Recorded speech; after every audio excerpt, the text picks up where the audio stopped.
يا أيها الناس إن وعد الله حق فلا تغرنكم الحياة الدنيا ولا يغرنكم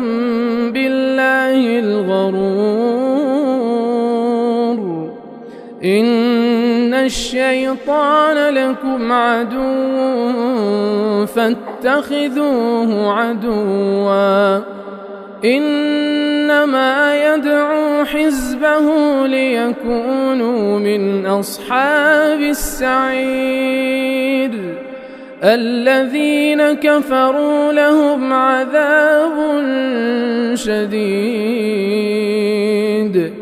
والذين آمنوا وعملوا الصالحات لهم مغفرة